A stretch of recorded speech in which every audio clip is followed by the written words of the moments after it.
purpose for which its coming is all about.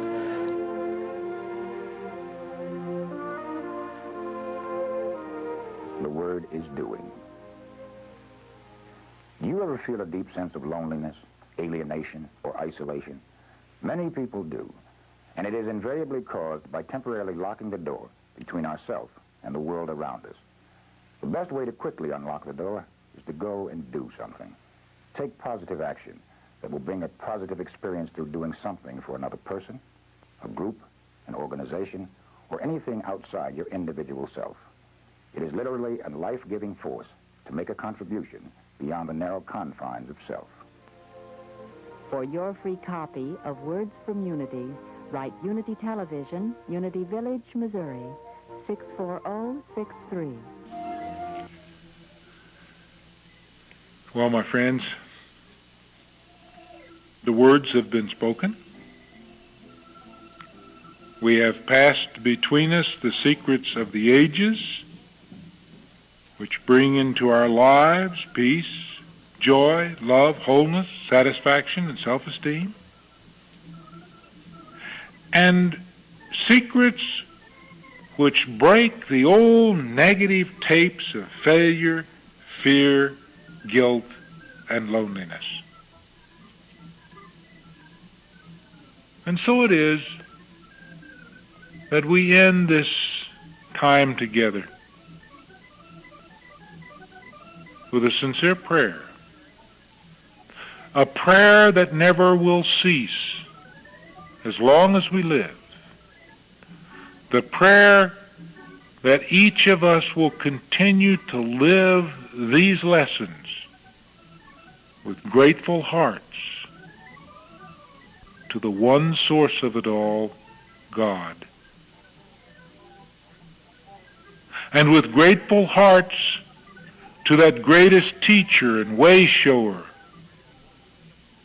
our wonderful companion and friend, Jesus Christ. Go, my friend, in joy, in peace, in love, succeeding in freedom for all of your life. In Christ's name we pray. Now, certainly, it's important to pray. Amen. And to affirm and to treat for results. Of course, this is a part of the divine process. But always remember that the affirmation of the treatment is not an attempt to make something true. You can't make it true. If it isn't true, then forget the whole thing. If it is true, then it's true whether you know it or not, whether you use it or not, whether you demonstrate it or not. So the affirmation is not to make it true, but to tune in upon the activity of truth, that you shall know the truth and the truth makes you free, because that's what truth is all about. It naturally unfolds in you. Quite often the hoped-for demonstration becomes an end. It's a goal, it's a job, it's the healing, it's the relationship, an end that we're trying to achieve, a static condition of achievement or an object, something all wrapped up and beribboned, something that allows the ego to say, look what I did, isn't it great? I'm really doing good these days. But you see, even though we think of the goal as an end, life doesn't come to ends. This is why we have such great puzzling feelings after we've had a demonstration, like the person who demonstrates a vacation trip. All the joy and anticipation of the trip is where the real feeling for it is. When the vacation trip comes and it's over, it's not nearly as fulfilling as it was in demonstrating it. So it is in any aspect of life, you see. Life doesn't come to ends. Life is an experience and growth and going on. Many persons complain that they're not making demonstrations. The fact is they may be holding back their good because they're not letting the demonstration make them. In other words, a person is praying for an increase in salary in his job or for greater compensation. But if you're trying to demonstrate it with a pot of gold from the end of the rainbow, you're trying to do something outside of or irrelevant to your consciousness. If you're working from within, you're seeking to demonstrate the kind of consciousness that's going to make this result inevitable. And what does that mean? Probably means to work a little harder, go to work a little earlier, put a little more into your job, move your feet, in other words. Get into the consciousness of creativity. Act as if you were already rich. Act as if you already had all that you needed and felt good about it. And you just went to work because you enjoyed working. Like the college professor said, actually I would work for nothing if I could afford it. And he wasn't really being facetious, you see. He was really saying that my work is not a place to make a living, but a place to make a life, to live my making. And this is sort of a theme that we often touch on in the Labor Day weekend, because we're often talking about our work. It's so important to lift up your work into a new consciousness. See it as an opportunity for you to project something of your own innate self. And quite often the need for greater supply or greater job security, you see, is that which comes not by making something happen out here, not by making a demonstration, but by letting the demonstration make me. I will be the demonstration. I will be the demonstration or the unfoldment of the creative process, which will enable me to put new enthusiasm in my work, give new ideas, think of myself as a creative channel so that I know that it's an exciting opportunity that I have every day that I go to work to be a part of this creative flow, and I will let the demonstration make me. And suddenly, all things will be added. The greater job security and the money and all the other things that we look for in life, they come easily and naturally. I didn't make them, but something within me made me, and thus these are the things that added. These are the fringe benefits, as it were.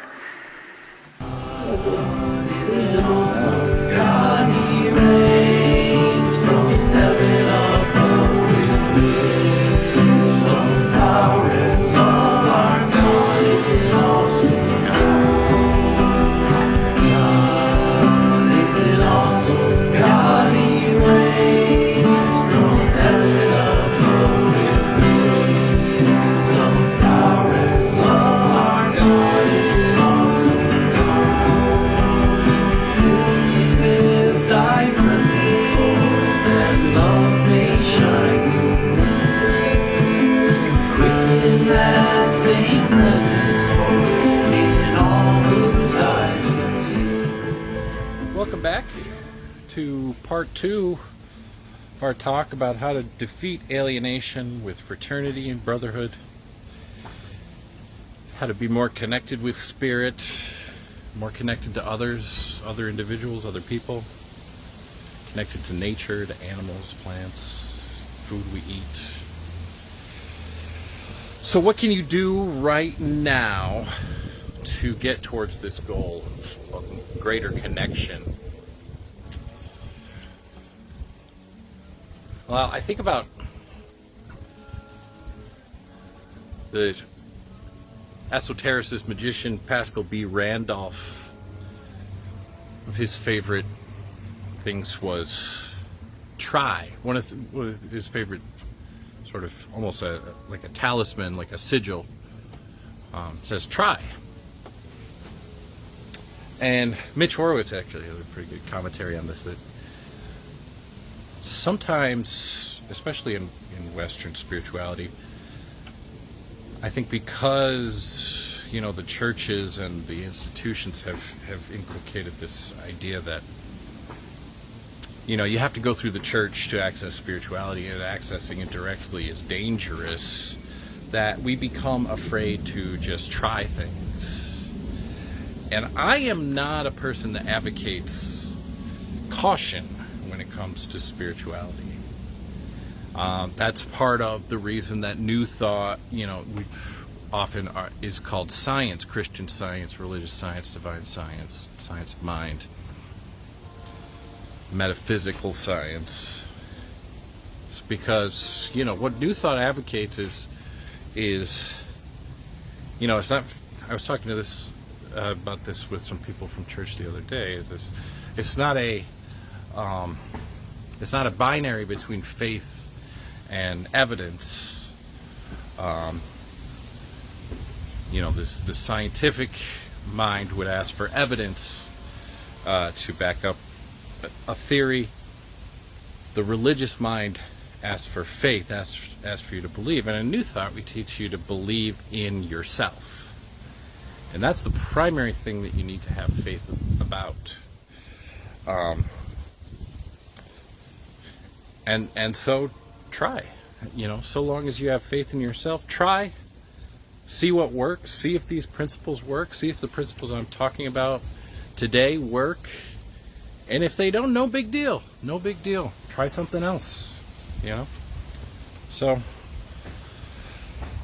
but from my perspective, and from the perspective of some of the New Thought teachers that I'm going to teach, the first step is to claim your divine inheritance. So Emilie Cady says, she talks about a difference between personality, that personality is your outer mask, and it's changeable. Sometimes your personality is afraid. Sometimes your personality is proud. These aren't necessarily bad things all the time, but in extreme they can be. And then your individuality. So personality is the outer mask. Individuality is the divine self, the God within you that is unchanging, ever strong, ever powerful. So you can cultivate that God self by listening to your still small voice within, what Cady calls the still small voice. And by following your highest calling, you connect with that God self, even if it makes you different. And that's what she means by individuality. She talks about Emerson as somebody that had great individuality, you know. And maybe some people liked his personality, maybe some people didn't, but his God self, you know, that's expressed in his poems and some of his essays, you know, the beauty is undeniable. So here's an affirmation you can say to yourself every day. I am a part of God in visibility. I am one with the Father. Oppression has no power over me, for I am superior to all personality. The person oppressing me has no power over me, for I am superior to all personality. So once more, let me say that. I'll start with the denial and then the affirmation. The person that is oppressing me has no power over me, for I am superior to all personality. And the affirmation, I am a part of God in visibility. I am one with the Father. So another thing you can do is to pray as though God is in your breath, not far away, not in heaven, not in the sky somewhere out there in space. No, God is here, right? God is your source, God is your sustainer, your ever-present Father, Mother. So prayer is a reunion with the divine, with divine wisdom and with divine love, which, as Swedenborg emphasizes, the influx of divine wisdom and divine love.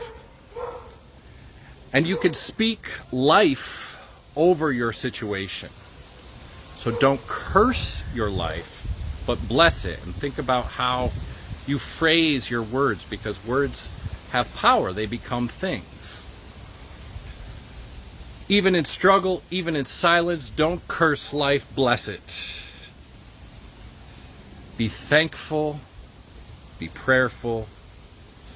Let your stillness be a doorway to strength. And then walk through your days self-possessed, God-possessed, as the divine being that you truly are. And then you will watch loneliness begin to lose its grip. So prayer is the speaking to God, to divine presence, to source, to spirit. Meditation is when you listen. So meditate. And you may want to make a daily practice of it, of going into the silence, get still, and just listen. And you may not receive a message. It may not come through as words, or maybe you receive a message that you didn't at first understand was a message. You know, it might take reflection on your experience in the silence later. But you don't always get a message in the silence. Part of it is just slowing your mind down to be able to listen to the silence, and that alone is healing. You know, we have so many distractions in life, so many ego things that you know, pull us this way or that, advertising, social media, all these things in our mental environment, and really it's really valuable just to slow down, to, you know, maybe cut out stimulation for a while, maybe turn the lights off or down, and you know, you can use music, but I would even recommend not using music.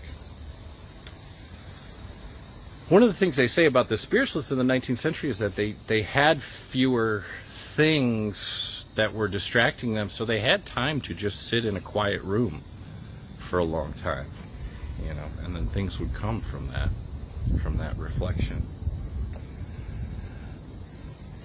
Let the guiding voice of Divine Father arise in your consciousness, offering you clarity, courage, and purpose, and let the nurturing embrace of the Divine Mother calm your heart and remind you that you are enough just as you are. And then another thing before we move to the next sections about work and relationships: feed your mind spiritual truth every single day. And now there is, you know, a lot of the Unity teachers that I like Ed Rabel and Eric Butterworth, will talk about the difference between knowledge and wisdom. Both are God-given, but knowledge is in books, and it's good to fill your mind with knowledge. I think it is. Maybe not everybody agrees with me, but I think it is good to study, to learn about different traditions. You know, that's the other thing I'm saying about trying. Don't be afraid to try different religious traditions. You know, I think we're sometimes stuck in this satanic panic mentality that, you know, we get from movies and things that came in the 80s and 90s, and The Exorcist and things like that. She plays with a Ouija board, and then Pazuzu, you know, is manifested, or Pazuzu possesses her. I don't buy it. That's fiction, you know, to me. So I wouldn't worry about it. I wouldn't worry about stuff like that. That's in movies. So you know, but also balanced knowledge, book knowledge, learning with wisdom, which again comes from within, comes from the stillness, comes from the silence, from meditation. But in terms of knowledge, you can read a paragraph of something that lifts you up. Something I'm trying to do recently is read more poetry. So I'm trying to sort of, you know, read a poem by Emerson. I've been reading Walt Whitman, Thoreau, actually even Mary Baker Eddy's poetry. You can kind of just read a poem a day. It's not too much reading, you know. And then give myself some time, give myself some silence to reflect on it. And then maybe write something down if I get an inspiration, if I get a channel, a message, you know, but maybe not, you know, maybe just reflect on it in my own brain. You could practice writing your own affirmations, and that's something that I've tried to do too, but I've gotten away from it lately. But you know, every day write a denial and an affirmation that you will carry with you through the day. The Daily Word, a Unity publication, is good for that. It always has an inspirational message and an affirmation. And then these affirmations you can repeat to yourself. Say them out loud as a ritual of sacred remembrance.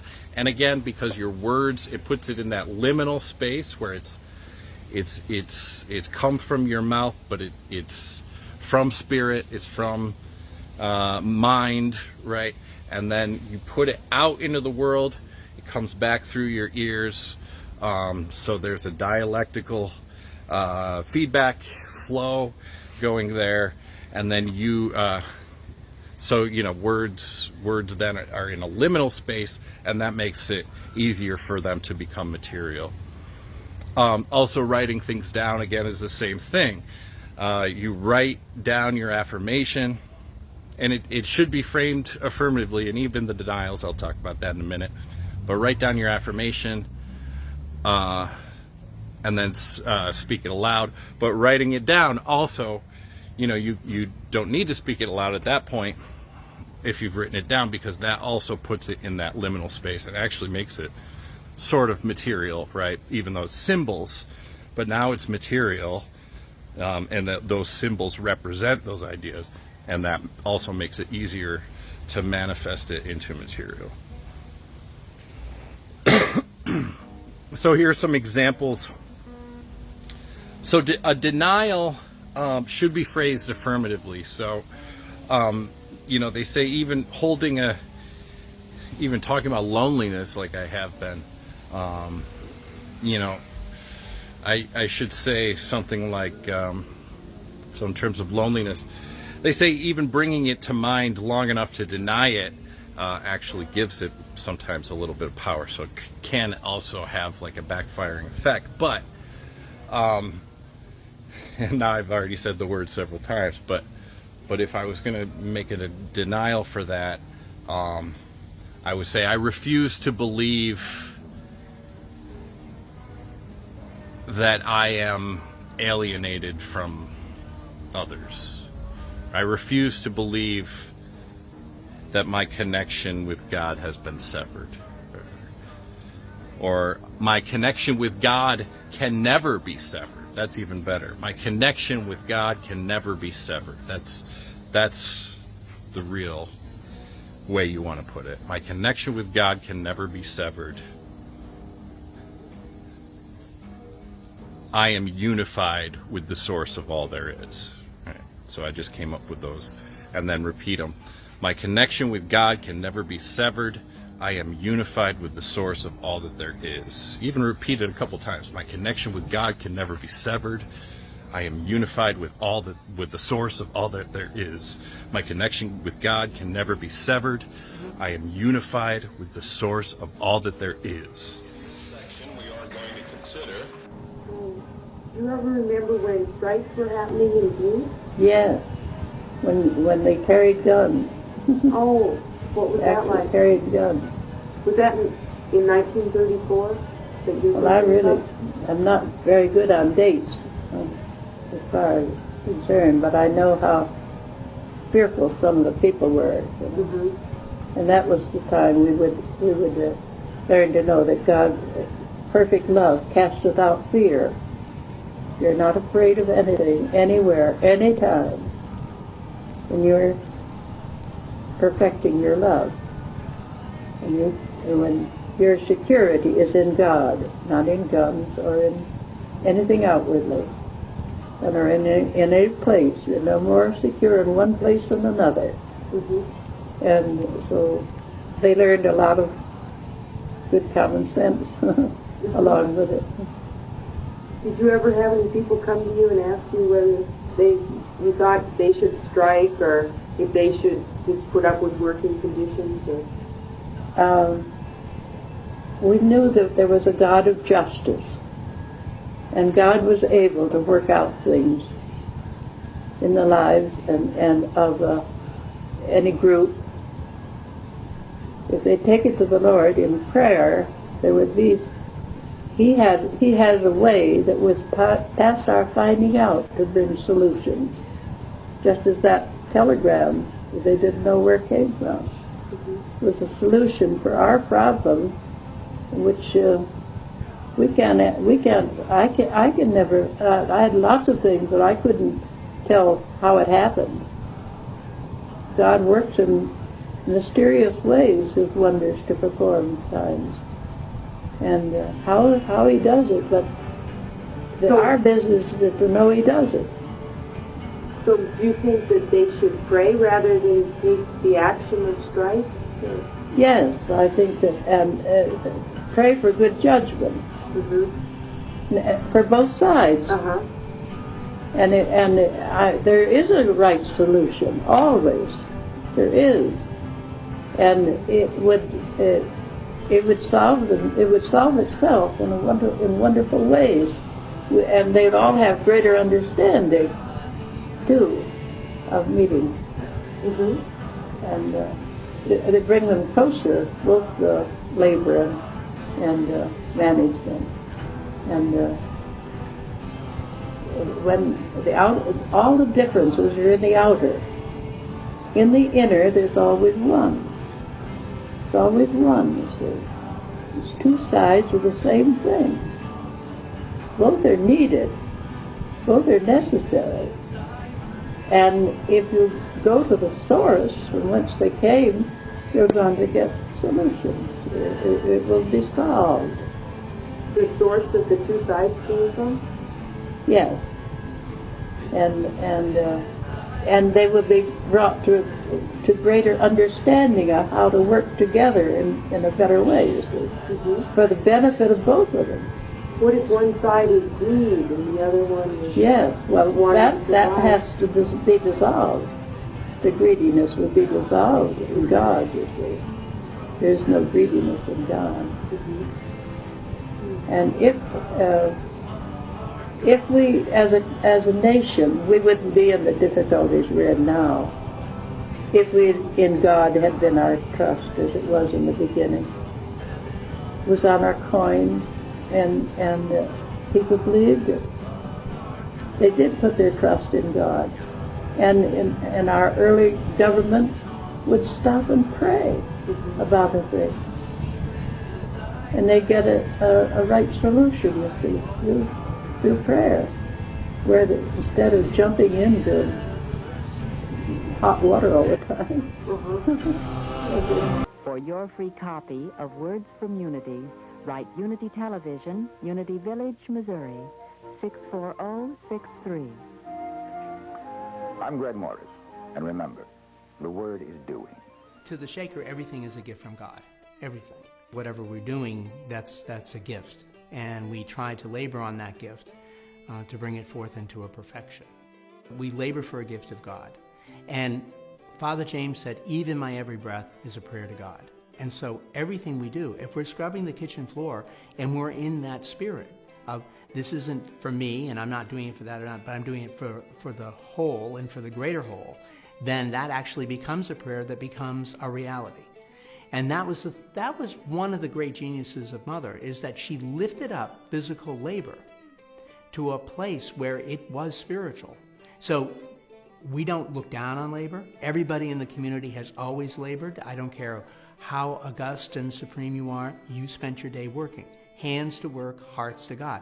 Notice Mother says hands to work first, before she says hearts to God, because you have to have something to provide. So that's what we strive for each and every day of our lives. Are invited to attend Sunday morning worship year-round.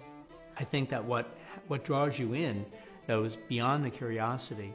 I think that people walk away with a very positive sense of a life that has been led for over 200 years, and how that life has changed and adapted and yet remained the same, and how that still is a valid, not only way of life, but it's something that still draws people into it. And if only you're here for an hour or two, you can still... All right, so I want to talk about work. Yes, work. Labor creates all wealth, and labor isn't entitled to all it creates or co-creates. In fact, nobody creates anything by themselves. Everything is done in unity with nature, with spirit, with other individuals. If you're one of the things Marx says about capitalism is that it actually is a cooperative mode of production, even though it tends to enrich certain bourgeoisie, the bourgeoisie class, and individuals of the bourgeoisie class. But also working not just for money, but also working with meaning. And again, Wallace Waddell says you have a right to be rich. You have a right to be materially comfortable enough that those lower rungs on Maslow's hierarchy can start to be fulfilled, so you can start to think about your greater potential as a human being.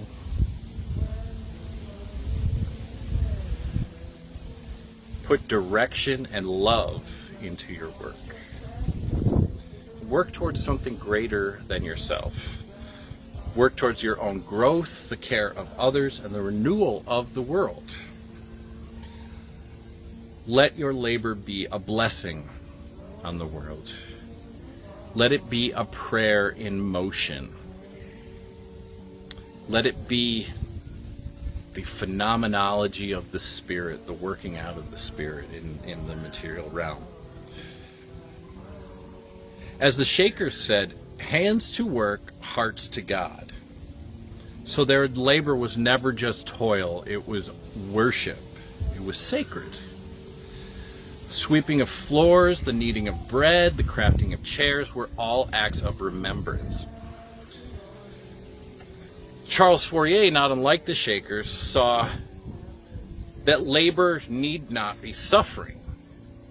He declared that if animals like bees, ants, and beavers could take joy in industriousness, surely humanity too was designed for joyful work, if only our systems were rightfully ordered. He said, nature whispers in the ear of the human race that for it is reserved a happiness for which it has hitherto never seen, something like that. Paraphrasing the end there.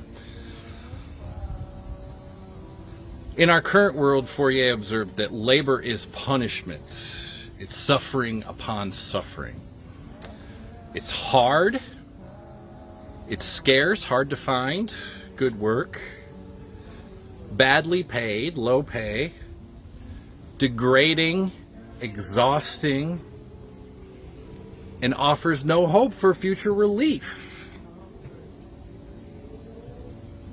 Okay, well, clearly this system is dysfunctional and it is out of divine order.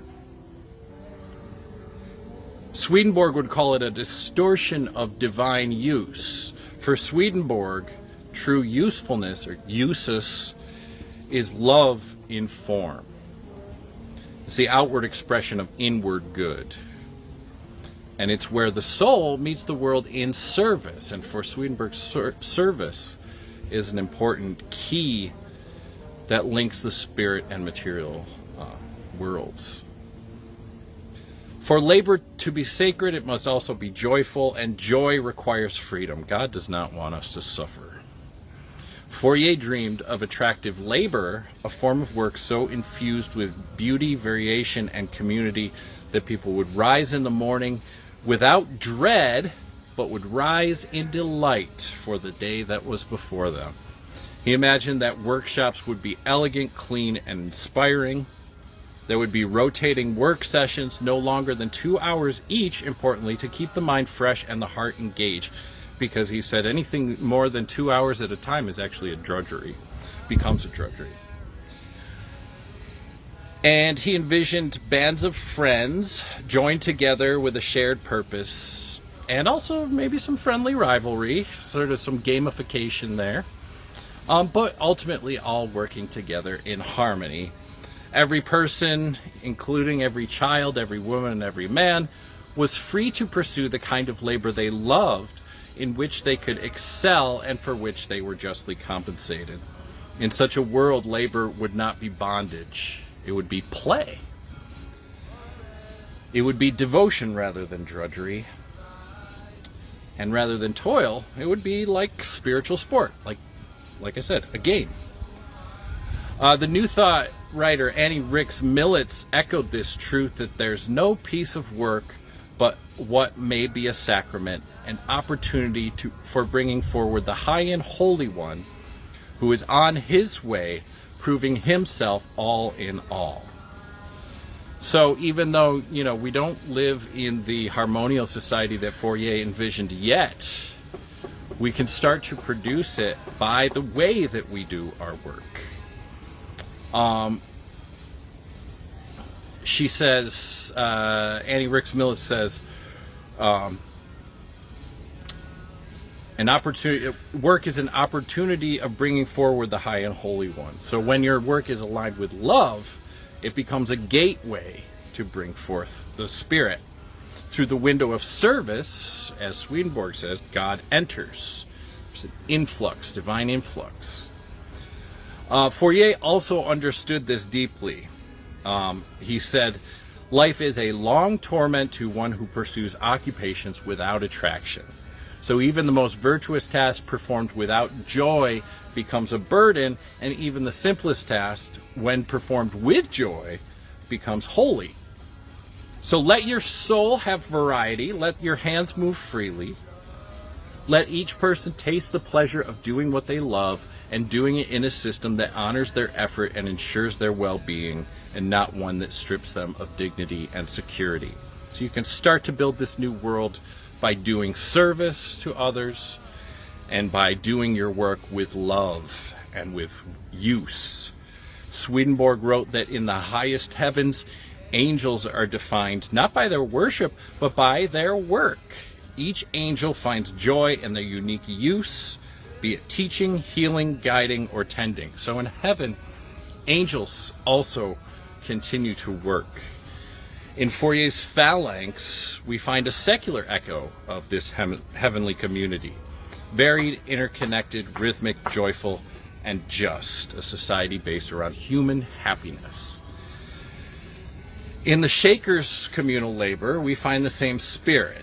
Dignity in the small, holiness in the humble, and excellence for its own sake.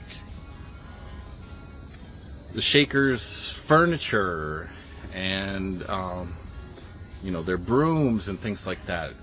Their architecture, simple yet beautiful, elegant, and also functional, right? Meant to be used, but also have a beauty that's reflective of heaven. But we are not angels. We don't live in a Shaker village or a Fourier's Phalanx. So how do we reclaim this vision now? I've hinted at it a little bit. But we begin by claiming sacredness in our own hands, by practicing presence in the work that we already do. Start to notice what brings you alive and share it. Collaborate, rotate your tasks, give your life some variety, have a variety of interests. Don't just be obsessed with one thing. Be interested in a variety of things.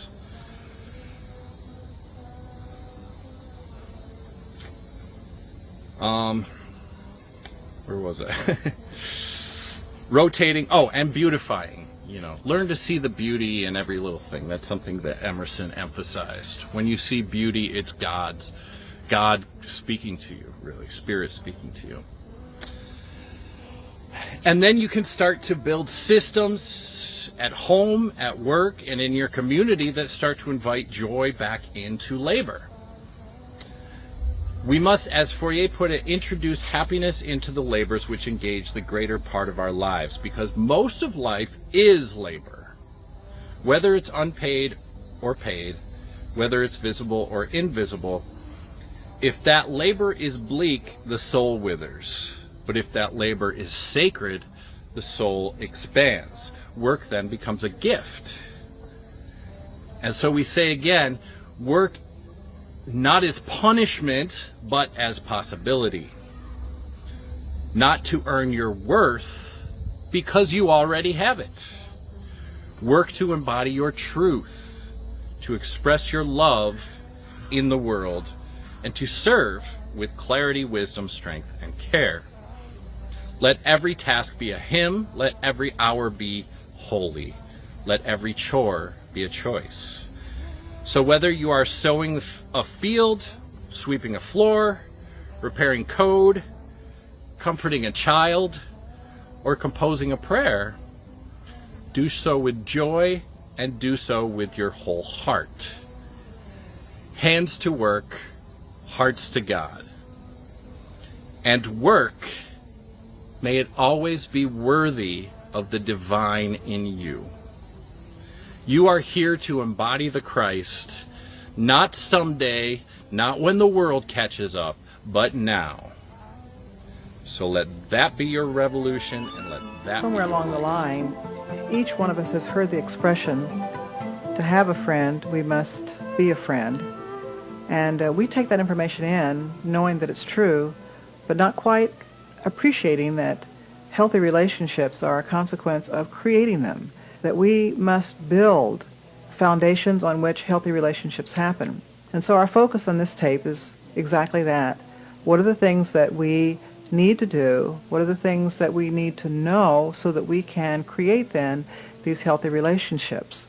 When I say relationships, I'm going beyond the contemporary understanding of relationships, because it seems now in our culture that when you say the word relationship, immediately what comes to mind is romance, sex, and sexual activity. I'm wanting us to appreciate the fact that we do not live life on an island, that none of us is that each of us is required to relate to others as part of our divine path. And so relationship to me simply has to do with how we connect with and interact with other people, whether we're doing it expressly for sexual reasons or not, romantic reasons or not, or simply to know that our work is going to get done more easily where it is that we're working. Creating healthy relationships is an activity that is conscious. It doesn't happen accidentally. How nice it would be if it happened accidentally, but then perhaps we wouldn't grow spiritually as we must.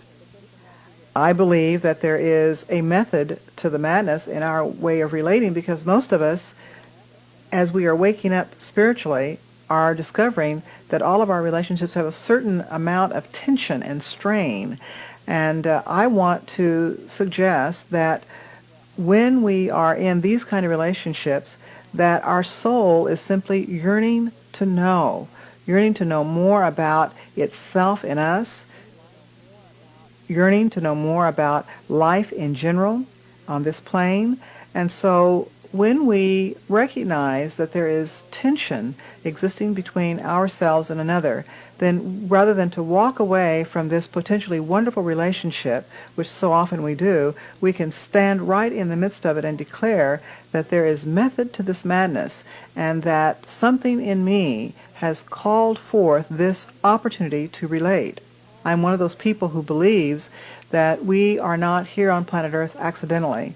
I believe that our soul, from the very moment of its decision to come, knows that it's coming, knows who is coming along with it, who it will work with when it's here, and knows the extent and the purpose for which it's coming is. What I feel is probably the most important of the 4 areas of the life experience, and that is the area of human relationships. It seems to me that if we can get our human relationships squared away, which really means if we can learn to love and receive love fully and completely, then this is going to take care of a lot of the problems that we have in life. Not just a lot of the problems, I feel it's going to take care of all of the problems that we have in life. So working in the area of human relationships then is very, very important. Our human relationships affect our work life, our social life, our religious life. Just about any area of living that you can think of, you're going to find that human relationships is involved. In teaching counseling in the ministerial school at Unity Village, and also in the Unity Institute for Continuing Education, I make the statement concerning counseling that all of life is really one big counseling session. And when you can really tune into that idea, you can see that it has a lot of meaning. In other words, through and underneath all of our human relationships, everything that we're doing in life, essentially what we're doing is counseling one another. And this is all for a good purpose. Counseling one another so that we can grow and unfold as children of God and begin to express more of our Christ self. So human relationships then does affect just about every area of living that you can think of. And this is once again why I feel it is one of the most important, really the most important area that we can consider. How are our human relationships developed. And I think this is something that we have to consider as well. Because when we're working on the area of human relationships, what we have to do in some instances is go back to the origin of our relationships with other people. Go back to our thoughts and feelings that we hold while in relationship with other people. And so how our human relations are developed, it becomes very, very important.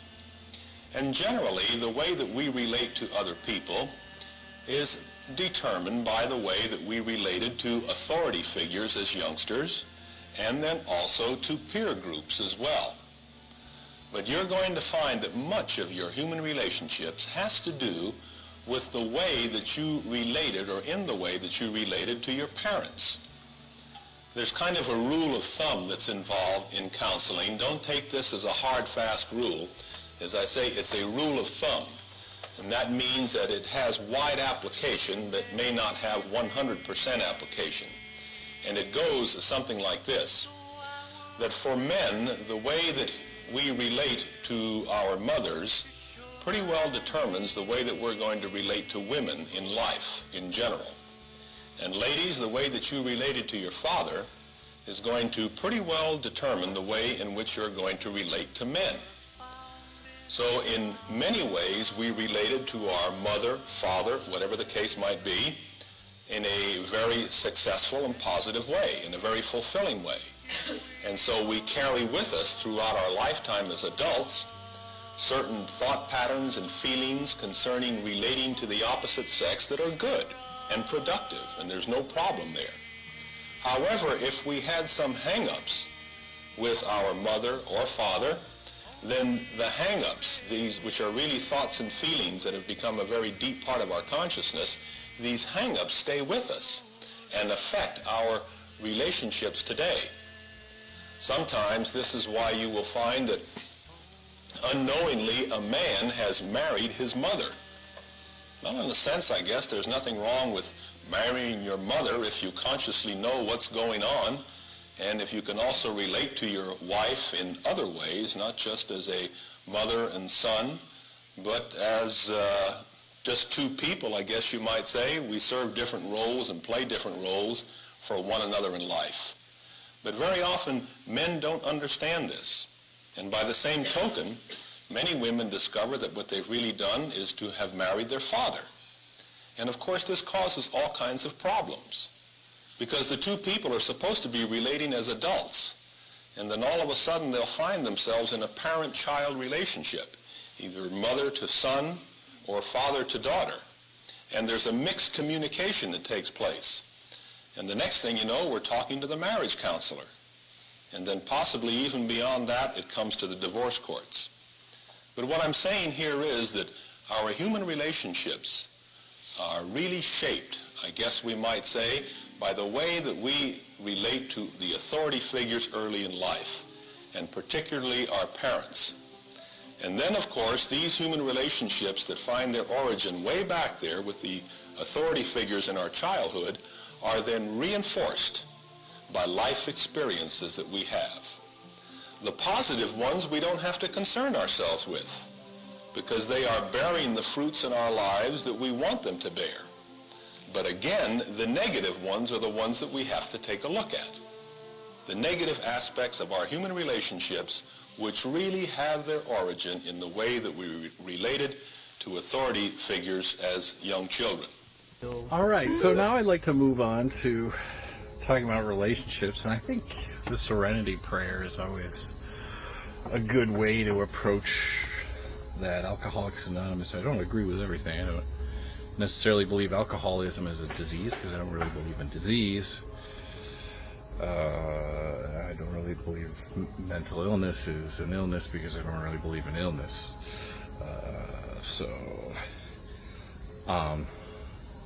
And they call it a spiritual movement, but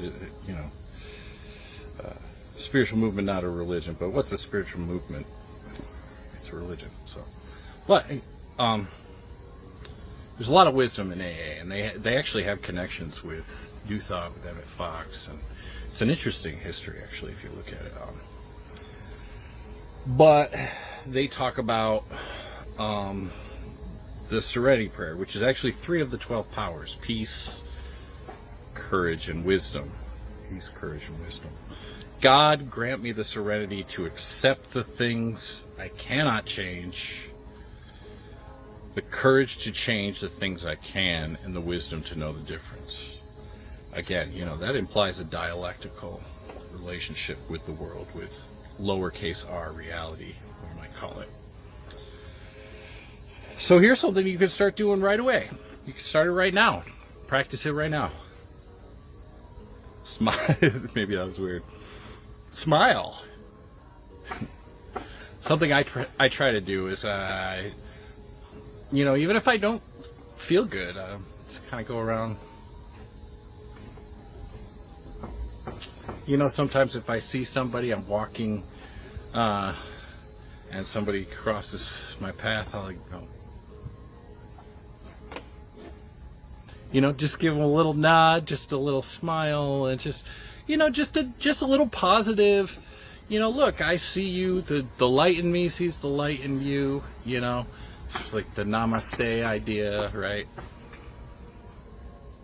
I see the Christ in you, and it's good, So many assholes. I shouldn't even say, but in our world, it's easy to react to the world by being mean and by being guarded. But really, we need to open the door. That's what we need to do. So smiling is a really simple, and actually really effective. What I find is when I cross paths with somebody, and again, even if I'm not feeling it inside, when I start to smile, I actually start to feel better. I start to feel good, actually. Sometimes it's even a little bit silly to think about smiling when you're depressed, right? And then the absurdity of it just, it's kind of funny, and it kind of lifts your spirits too, right?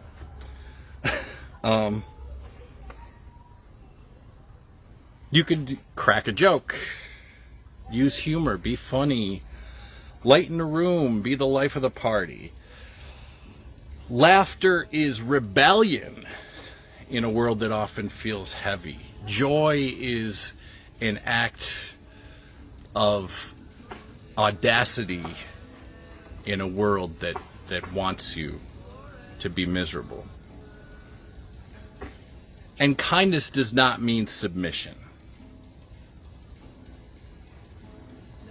Be compassionate with others, but being compassionate doesn't mean tolerating cruelty. So here's the flip side of that. Because sometimes people, look, be kind, and be strong. Because sometimes people see kindness as weakness. And don't be a doormat. Help others, have a generous spirit, absolutely. But don't set yourself on fire to keep someone else warm. Sort of a folksy saying, don't set yourself on fire to keep someone else warm. Maintain healthy boundaries, respect yourself, keep a reasonable distance from toxic people, no matter who they are. Friend, boss, parent, spouse, sibling. Don't romanticize suffering. Don't, say, I'm such a hero because I endure all this. Look, you don't need to. You're allowed to walk away. You don't owe anyone access to you. So if somebody dims your light and constantly makes subtle jabs at you, laughs at your dreams, or makes you feel, quote, too sensitive, you're not imagining it. It's real. Emotional cruelty is real. Plausible deniability is the bully's greatest weapon. They'll say, I didn't mean it like that. You're taking it too seriously. You're imagining things.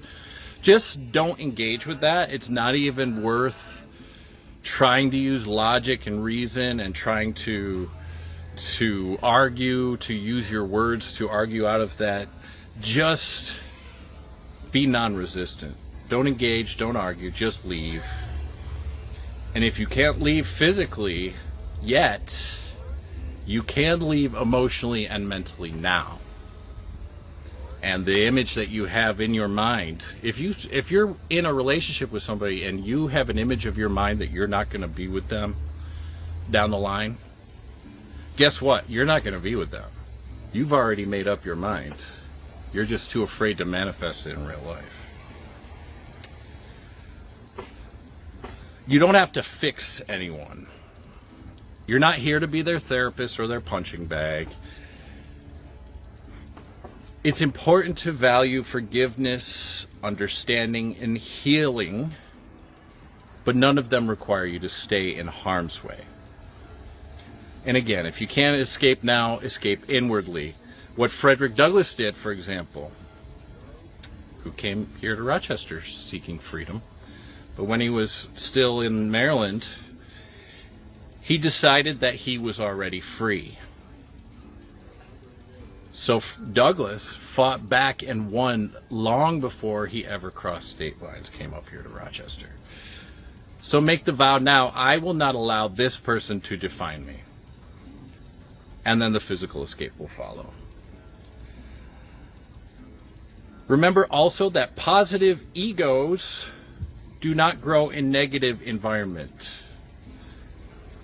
It's good to have a healthy ego. You know, I think oftentimes we talk about something, getting a lot of this too from Mitch Horowitz's writings, and he talks about this as well, that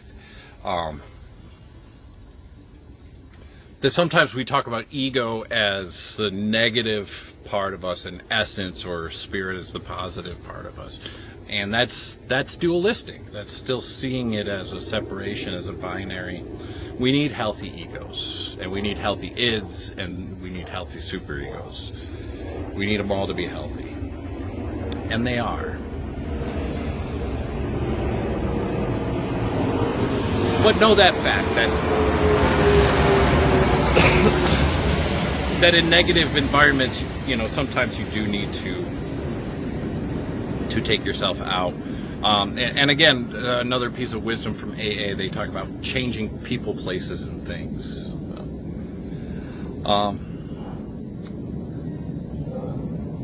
Be yourself also. Don't be some twisted version of what a podcast or a TikTok video or dating expert tells you to be. Don't fall into performance, tricks, rules, pick-up artist techniques, games. Don't play games. Who needs a game? You know? Just be sincere, be weird, be soft, be loud, be quiet, be intense, be whatever you are, because that's your superpower. Dating advice is just often repackaged insecurity. Authenticity is what's really magnetic.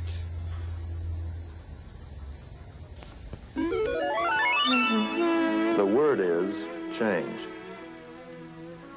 Everyone in the public eye knows that it is possible one day to appear to be a hero and the next day a villain. And that's quite a change. But even more touching are the people who are unprepared to meet the changes that come slowly but surely in any field of endeavor. Arthur Miller wrote a play called Death of a Salesman, in which Willie Loman's wife says of her husband, he's a man way out there in the blue, riding on a smile and a shoe shine. And when they start not smiling back, that's an earthquake. Change is exhilarating or fearsome, depending on whether or not we are ready to face it with courage or optimism. I'm Robert Wagner. And remember, the word is change. So, I want to talk about values and a sense of direction to keep us pursuing the ideal and evolving and growing more and more secure in our relationship to the finer forces of life, which in turn give us stability in our human relationships.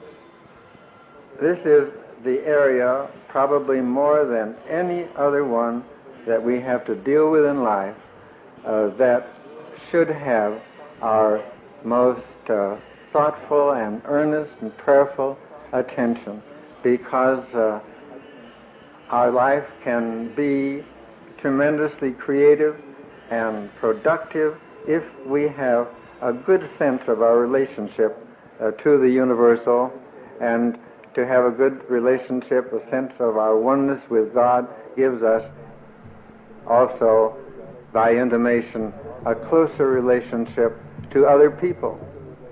And we have more compassion, we have more understanding, we have more insight as we grow in our sense of the relationship that nothing and no one can keep from us what God has for us, and that we need nothing else.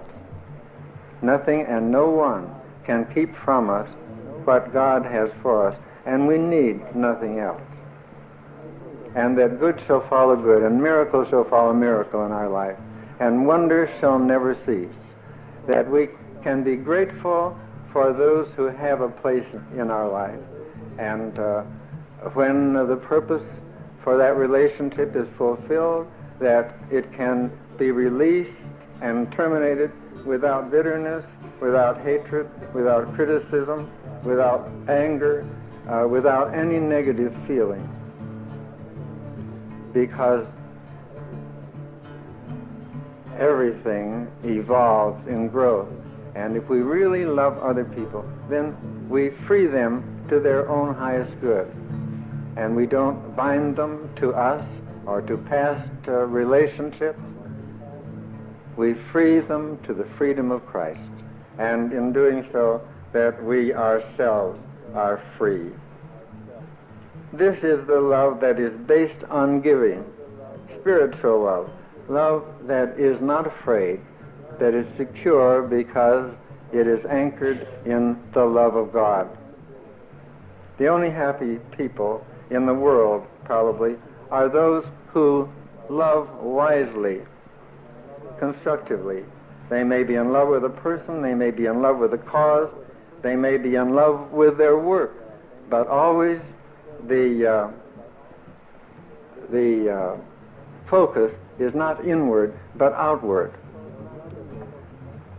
Love that is focused inwardly is the selfish kind that wants to be loved and that wants to be pampered and flattered and praised and catered to, and resents then anything that disturbs such a relationship, and consequently is always inclined to be fearful, to suspect any change that may come along as being adverse, and keeps us in a timorous and uncertain state.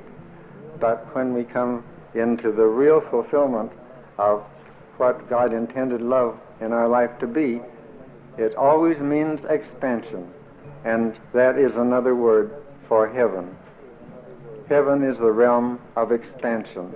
In fact, the word heaven means heaved up, heaven, H-E-A-V-E-N, heaven, extended, outreaching, fulfilling. A wonderful interpretation of love is given in the Bible, as you know, in 1 Corinthians 13th chapter, which is an analysis of the love principle according to Paul, and it involves self-love, conjugal love, parental love, filial love, universal love. I think we really have to love ourselves before we're capable of loving anybody else very much. Of course, even in this, it's twofold, you know. There are two kinds of self-love. One is the possessive, fearful kind, and the other that is constructive and outgoing is our recognition of the higher self within us that is secure in the everlasting arms of creativity. Many of the problems that we have, of course, are in our relationship to other people. And for this, I'd recommend really the chapter on love and happiness in the book, The Great Physician, which extends this thought and gives us a clue to many of the problems that are especially prominent now in this time in the world, because we're going through a time of change such as most of us have never known in a present lifetime. And it's kind of coming to the end of an age and the beginning of a new one, and it's marked by many changes in our attitude that some people deplore and that some people feel are good. But many of the old standards that were considered conventional are being outmoded now, and we're coming to see that many of them were not really as sincere and frank and honest as they might be, and that while nowadays people seem to have different standards of their emotional nature, that probably human nature hasn't really changed very much, only that now we're more frank about it. People ask me if I think moral standards have changed. I'm not sure that they have very much. There was quite a little skullduggery went on way back at the turn of the century, but these things were sort of kept more or less undercover. Nowadays, people are more frank about their emotional nature. What is lacking now, probably more than in times past, is discipline.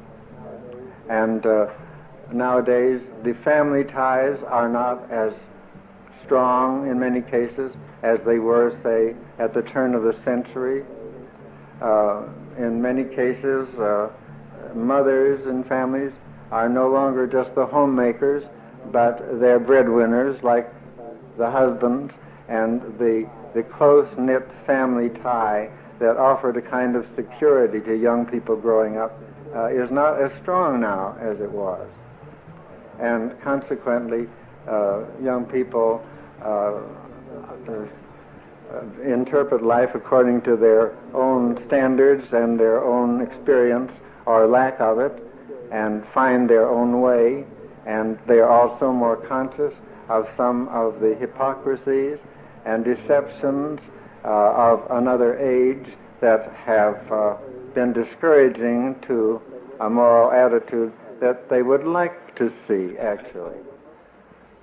I find that most young people, for instance, want a degree of discipline. They want somebody to care enough about them to insist on some worthy standard in their life. They want to feel that somebody cares about them. And I know they care about themselves and about one another, and I believe that they're, if anything, more honest than maybe young people were in the day when I was growing up, and I have a great deal of love and sympathy for them.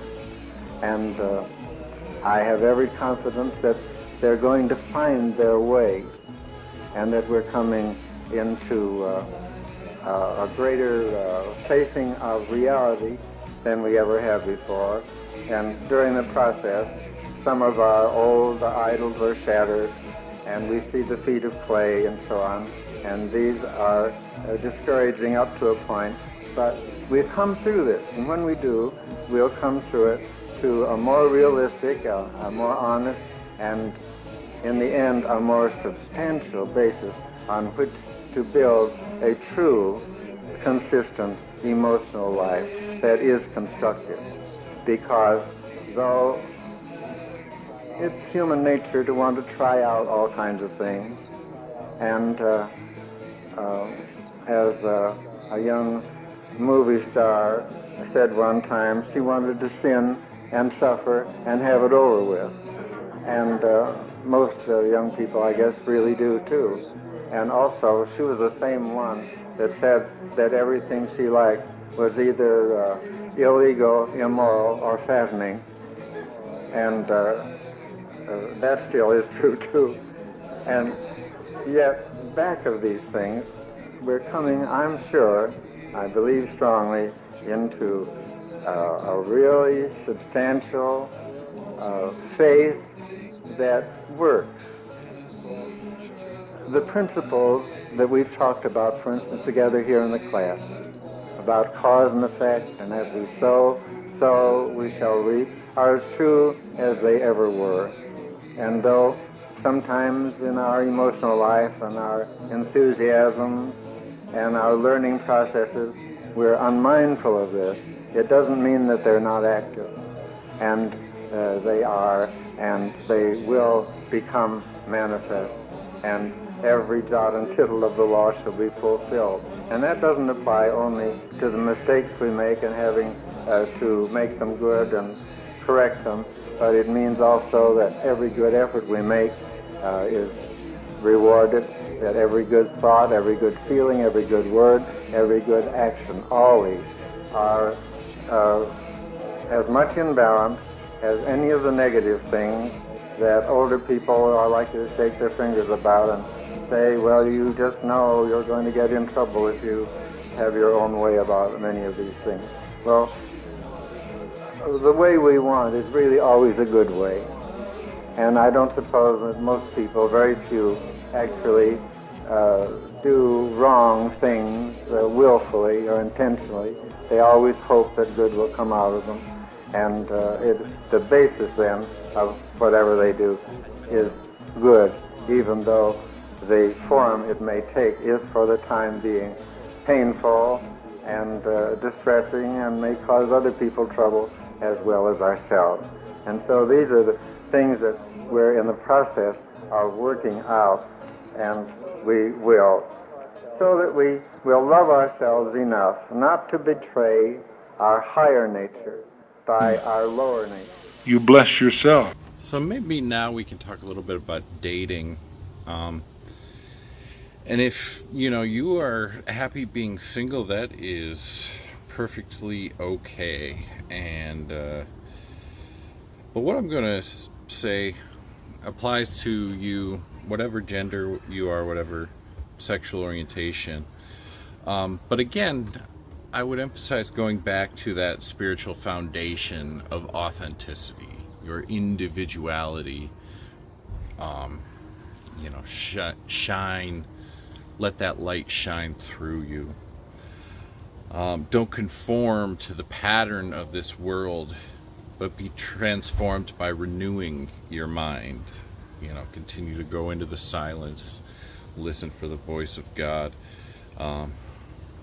That's Romans 12:2, by the way. Do not conform to the pattern of this world, but be transformed by the renewing of your mind.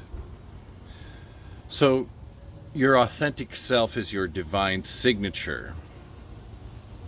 And trying to do some kind of false performance distorts your energy. Your truth aligns you with the sacred flow. It's above, beneath, within you. God is love. So be yourself, not some twisted version of what you might see on social media or what a dating expert, a pickup artist, one of these people tells you to do. They teach you to play games. You don't want to play games. You want to be real. Again, dating advice is often just repackaged insecurity. Your truth is actually magnetic. And, we often talk about animal magnetism as, I think that's probably something that maybe pickup artists talk about as, this maybe sexual thing or something or whatever. But it actually goes back to Franz Mesmer and his idea that there is this electrical current that goes through all of us, which is true. Our nervous systems work on a flow of electrons, and also we're quantumly entangled. Our particles are switching around with other particles in the atmosphere. So there is a some of the things that Mesmer did were actually pretty advanced science. The other thing is be kind. Ephesians 4:32 says, "Be kind and compassionate to one another. Respect women. Honor women as the divine creation.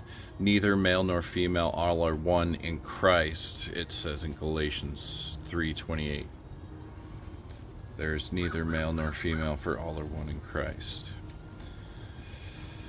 Treat others as equals. Balance divine feminine and masculine energies within yourself. We all have them both. As Carl Jung said, the meeting of two personalities is like the contact of chemical substances. So if you balance your internal chemistry, your internal electricity, to put it in Mesmer's terms, then that electricity is magnetic. It flows with others, and so others then become attracted to it. Value yourself. As it says in Psalms 139, verse 14, "You are fearfully and woefully made." And remember, good self-image does not grow in negative environments. This is spiritual law, as I mentioned before. So in terms of dating, here's what I would say. Get to know them as a friend first. So many times on dating sites and stuff, it tries to push you into immediately, oh, let's see if this is going to work. Are we going to work out as a relationship, as a romantic relationship? You know, I recommend getting to know people as friends. So if you're lonely, if you want a partner, start by making friends. Easier said than done, I know, but again, it starts with opening the door, putting yourself out there, with doing things. As Proverbs 17:17 says, "A friend loves at all times." So always choose love. 1 Corinthians 13, this is one of my favorite passages in the Bible. Verses 4 through 8 say, "Love is patient, love is kind, always protects, always trusts, always hopes, always perseveres. Love never fails." As it says in Joshua 1:9, "Be strong and courageous. Do not be afraid, do not be discouraged, for the Lord your God will be with you." That was cats. So be courageous and be gentle.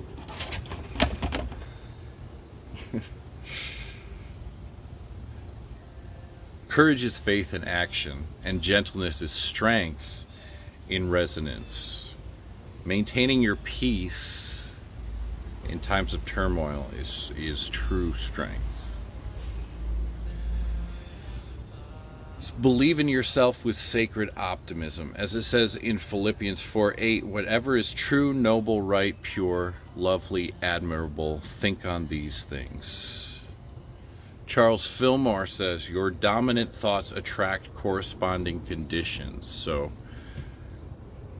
try to consciously change what you think about. Think as though what you want already exists. And then put your faith in motion. As it says in James 2:26, "Faith without works is dead." So go out and meet souls, meet people. You might want to join a church, join a political organization, join an activist group, a social club, maybe a club around a shared interest, like fandom or something. But do it in person, meet with others in person.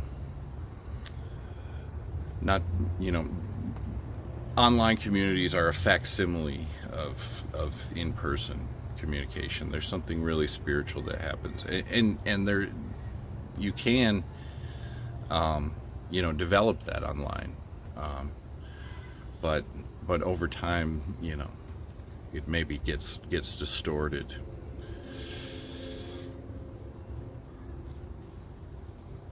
Proverbs 13:20 says, "Walk with the wise and become wise." So in AA they talk about changing people, places, and things. So we could read this metaphysically.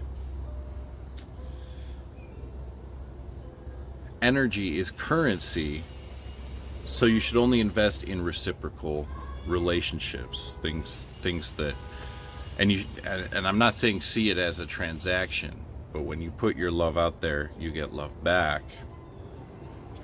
But if those relationships aren't contributing to your light, if they are dimming your light, you may need to step out. In terms of places, Psalm 23:2 says, "He makes me lie down in green pastures. He leads me beside quiet waters." So environments imprint your subconscious. So, I don't see it as just living life from inside out. I see it as a dialectical relationship. Actually, I've been thinking about this a little bit, that it's actually God and the world, and I am the synthesis. So God is the thesis, the world is the antithesis, I'm the synthesis. In Swedenborg, in Swedenborg's view, service and we are actually the glue that holds the spiritual and material worlds together, through our ability to receive divine influx and then give it out through service. But you can also consciously change your environment. You can't always, you might not always be in a situation to change your environment, but if you are able to, it's good to get out. If you think you're in a desperate situation, it's good to physically actually move, leave, get out. Sometimes, getting a divorce is actually the best thing for everybody's happiness. And you might be afraid to sever those relationships. You might be scared because you've become comfortable with your misery. And that's where you have to think about what are your real goals in life? What would actually bring you happiness? But also media, things like that, those shape your vibrational field. So the TV you watch, things like that.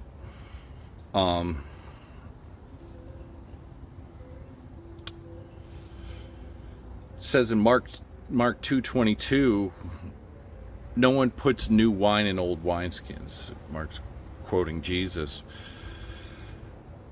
Similarly, at Ernest Holmes of Science of Mind says, change your thinking, change your life. So the divine paradox here is when you honor your worth, you magnetize sacred reciprocity. As it says in the scripture in Luke 6:38, give and it will be given to you, pressed down, shaken together, and running over. So ultimately what you want to do is rediscover yourself, which is the unburdened soul that God crafted, that spirit is active in, that love is active in. In Jeremiah 29:11, it says, "For I know the plans I have for you, plans to prosper you and not to harm you." So God is good. God is all is good. According to Neville Goddard, assume the feeling of your wish fulfilled. Again, this is the idea of acting as if, right? Act as though it's already happened, and it will come. And then finally, be done. Release what doesn't serve you. Be done with cruelty, especially cruelty towards yourself. Be done with seeking approval from those blind to your light. Release and forgive them, but release them. Done. Be done with shrinking so others can stretch. Another scripture, Galatians 5:1, it is for freedom that Christ has set us free. So remember that you are already whole. Walk in that truth, and love will find you in resonance. You attract not what you want. We don't even know what we want most of the time. But you attract what you are. So become what you want to be. It starts with you. By our lower nature. You bless yourself. And you've broken the tape of loneliness. You have your companion. But you have more companions as well, because in so doing you have become attractive. You have come to know who you truly are. You are demonstrating your abilities. You are exercising your strengths. You are gaining understanding. But again I hear the heart murmurs of those who know great loneliness and yet have relationships. And in fact, it is the problems involved in those relationships that create the lonely emotions, the sense of separation and loss. That's not at all unusual. Very often there is loneliness in relationships. As a matter of fact, I've never met one person who has had a perfect relationship with everyone in their lives.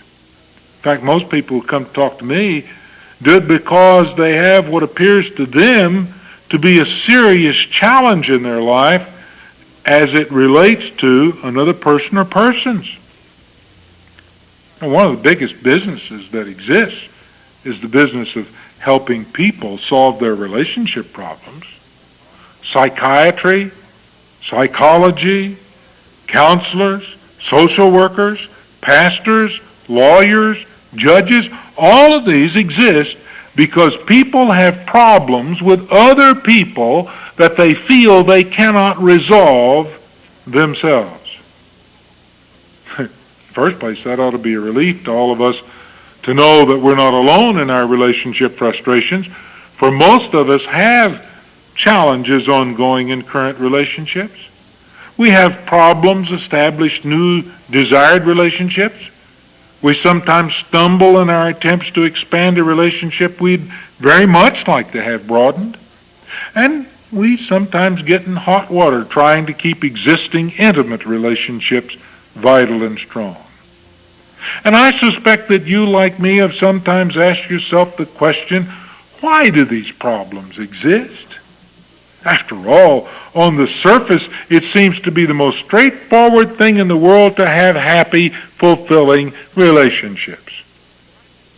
Let's take, for example, the marriage relationship. Remember the scenario that you probably had of marriage when you were very romantic? It probably went something like this. A person is noticed who offers an attraction to the emotional or feeling nature. An introduction is arranged. A delightful period is spent discovering a wide area of common interests, and those which should be shared with others or dropped altogether. Investigation into family and background reveals no reason why the relationship should not become more intimate. Discrete advances are made to determine the extent and nature of physical needs and limit, and now, being thoroughly in love and compatible sexually, socially, and mentally, a marriage takes place, and then two adults enjoy a wonderful, warm, understanding relationship till death do them part. That's the way it was, wasn't it? That's the way it really is. You realize that's the plot of thousands, perhaps millions of romantic novels and short stories?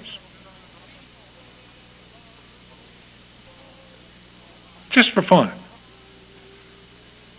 Every one of you that's lived that romantic relationship as I described it, will you please stand? Well, I don't blame you. I wouldn't stand up and be called a liar either. So why isn't it like that? What keeps your relationship from being smooth and happy and fulfilling? Well, to find the answers, we have to start where finding answers always starts. It starts right now, right here, with ourselves. Now that's true. Every relationship you have starts with you. Not only that, but whether or not it is a good relationship depends rather heavily on your input into that relationship. It's even possible that it depends entirely upon you. Can you conceive of a relationship in which you do not play a part? Think about that. Therefore, the quality of that relationship must depend upon your input, and the quality of your input depends upon your own sense of self-esteem.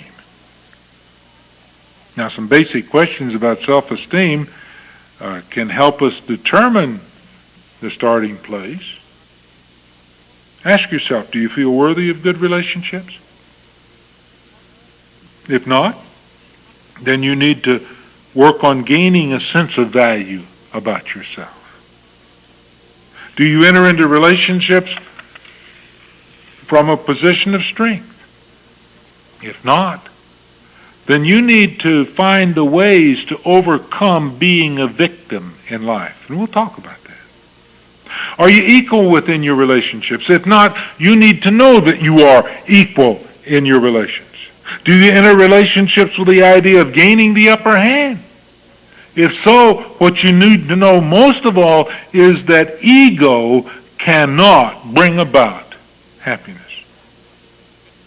Do you terminate relationships because you don't get the response you think you deserve? Well, if that's true, then you need to find the true meaning of response, and we're going to talk about that. But most of all, if your relationships tend to make you think or feel less of yourself, then you need to learn that you can change that feeling without ever having to change anyone else besides yourself. You see, you're the key to every one of your relationships, and you supply the power for them. As a matter of fact, from your personal observational point of view, we can say you alone are the relationships. The people and the circumstances are merely effects reflecting your inner self-esteem, inner consciousness. Look at it this way with me. How can there be love in a relationship if you don't supply it? Now wait a minute, friend. Think about it. The love you truly feel is the love you give. The love you truly feel is the love you give. How many times have you thought someone was loving you or was withholding love from you, only to find out that you'd been wrong about it? And at that point, if it was that you thought they were loving you and found out that that wasn't right, you began to feel unloved, didn't you? You know why you began to feel unloved? It was not because of their failure to love you. It was because you had ceased to express love to that person. It wasn't because of what they did or didn't do. You don't feel the love of another. The only love you feel or experience is the love you express. Now, I'm not taking away the love relationship. We are joyous in the consciousness of the love another gives.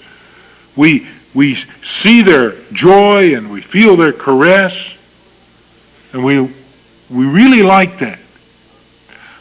But it is our own love that we are expressing that we truly experience. Now, lest you think I'm straining at gnats or just playing off my rocker, let me tell you why it's important for you to know this. It is the basis for your happiness, success, and harmony in life. It's the way to end the loneliness that you have in relationships of all kinds. Simply put, anyone can appear to change toward you. And if you happen to be dependent upon their caress or some outer sign, then you're a slave to them. You see, you have to serve that person. You have to work to do what that person wants you to do so that you can get what you want from them. Just so that you won't be left barren and unloved. Dependency on another person for love or any emotional reaction simply makes you a victim. You're no longer in control of your life. You are subject to being used, manipulated, emotionally starved, and overstimulated. So if you're that kind of victim, I want you to know right now that all of that can change in every area of your life. You can establish real, wholesome relationships without becoming a victim or without making anyone your victim. Choose to base every relationship you have on the solid ground of the unrelenting giving of your love. First thing you need to do is to give up any notion that relationships are 50-50 propositions. They're not. In most 50-50 relationships, there is so much hassle and so much trouble, while one party and then the other is trying to judge where their 50% ends and the other 50% begins. It just simply does not work. So give in to the real law of harmony. That law states, give all your love into every relationship all the time. Give all your love into every relationship all the time. Now, please understand, we're not talking so much about choosing whether or not you're going to do a particular thing or act in some specific way. This law is attitudinal or inner rather than activity-centered on the outer. The key is to choose and then follow through in a given situation with individuals when your choice is truly made as an expression of your own love. Now, this idea of giving your love unrelentingly is fantastically freeing. Think of it. When you're giving your love without any limit or reservation, you don't have time to worry about whether a person is making the proper response. You know through the actual experience in your own body and your own mind and your own soul that your joy is full in your gift. Now, if their reaction is negative or passive, only they feel the hurt and emptiness. You still have the joy of the giving of the love. And if their reaction is positive, you have the joy of sharing their enjoyment and happiness. Realize that you no longer have to resist any activity that others commit. Think of that. You cannot be a victim if you don't resist. Now, isn't that a wonderful thought? To be able to live free of victimizing effects. And I know there's not one of you who wants to be dominated or pushed around or to be made to sacrifice unnecessarily. We don't want that. Because in that attitude, we ourselves become anxious and fearful, guilty, hurt, depressed, self-abased. What we really want is freedom from others' control. Yet many are unwilling to buy that freedom at anything like a fair market value. Somehow those folks feel that the only price they have to pay is to sit around and complain and mope because somebody didn't give them love or that somebody took their love from them. Strange phenomena that you may have noticed. Have you ever seen how sometimes people get angry with their parents or their mate when that parent or mate dies? I mean, they get angry at them. They get angry at them because that parent or mate took their love away by dying. And the one that's living was dependent on that love, an outside source for their love. And thus,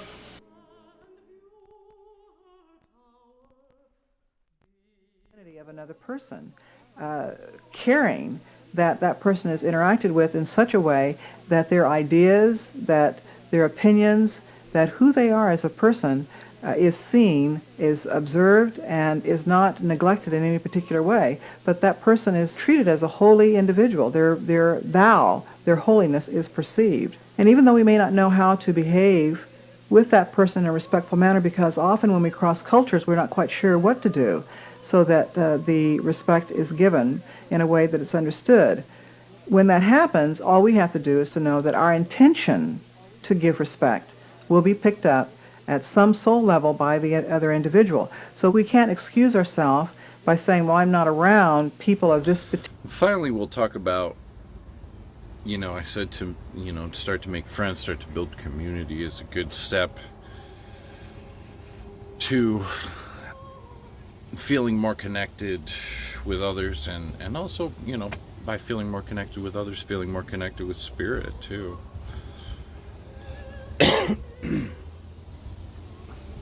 and rebuilding fraternity, rebuilding brotherhood. It's interesting, since I've been talking about brotherhood, I've noticed people calling me brother lately, which I love, which is, I'm talking about brotherhood, I'm talking about fraternity, and I'm attracting that to me. I'm saying I want people to call me brother. I want to call other people brother more. And guess what happens? Without even me saying it first. Thank you, brother. Thank you, brother. So this starts with rediscovering yourself. Rediscover the funny you, the relaxed you, the open you, the ambitious you. Rediscover your 12 divine powers. Know thyself, the real you that is not broken.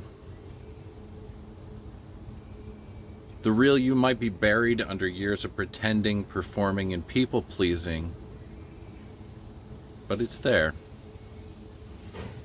You don't need to be fearless. You don't need to have it all figured out. You just need to be done. Release what doesn't serve you. Release anything that blocks your awareness of God's presence. Because here's an important truth. I want you to hear this. You have to like you. Not just tolerate yourself, and not just improve yourself either. Before you can even improve yourself, you have to truly love and enjoy who you are right now. Your quirks, your voice, your dreams, your presence. And so when you start to build that love, and it starts with love for yourself, your energy starts to change and your vibration starts to match to your true identity. And something beautiful starts to happen. Other people start then to respond differently to you. They start to feel the shift and be drawn to your light. No longer needy, you become radiant and free, expressing the divinity that was inside you all along. The moment you stop shrinking and start showing up as your real self, you'll start to notice that the right people begin to appear in your life. Old relationships either heal or fall away, and you no longer need external validation because your soul has become your true home. The kingdom of God is within you, so let yourself rise, be seen, and just be. So, to begin building your fraternity today, first get out of your comfort zone. We tend to be very alienated and isolated in our culture. Go out, do things in the real world. Also, you can start with your coworkers. We have to spend all this time at work. Try and make work joyful by talking to those that you spend so much time with, and go beyond small talk. Ask real questions and show genuine interest in their lives. Men, especially in our society, often need permission to be open. So you can be that permission. If you are open yourself, you are giving that permission. Just by your energy, just by your vibration. You can reach out to your neighbors. Maybe you live in a building next to people. Maybe you live in a house that's in a neighborhood. You have neighbors next door. A friendly greeting, an offer to help, or a shared moment can break walls of loneliness. So many times we live in proximity to people, but we feel alienated from them. But it starts with you to open that connection. Be Christ-like in your approach. Patient, kind, humble, and courageous. Let your presence reflect the love and grace that heals. Again, join something that's bigger than you. A church, political movement, arts group, community group. Even, like a fraternal secret society or charitable organization, the Odd Fellows, Freemasons, I don't know, hell, even the Rotary Club or something like that, Elks Lodge. Fraternity is about showing up as your true self. Flaws, doubts, humor, and all, and inviting others to do the same. The Shakers, again, celebrated joyful work and spiritual openness. The Fouriers practiced cooperative living, where each man's gifts served the whole. Oneida broke down pride and isolation to build deep mutual care. These were communitarians, which means believing in community. So take this simple step. These are things you can do right now or today. Ask a man how he's doing and truly listen. Not just, we always say, "Oh, how you doing?" "Oh, I'm good." No, really, how you doing? Like, what's going on? show concern, show interest in other people. Listen, truly listen. Share a story, a laugh, a joke, funny anecdote. Try and lift some people's spirits. Say a prayer if called on to do so, Sometimes there are situations where people, that's what they really need, and they're drawn to that, even if it's not a common practice for them. So if you've got some practice praying, maybe you can lead a prayer for some people. Invite another man to join you in work, walk, or quiet reflection. In fraternity, loneliness loses its grip, strength deepens, and joy multiplies. Oh, here's another thing. Call other men brother. It doesn't matter who it is. You're my brother. Women, sister, sis. I kind of like sis for women, maybe.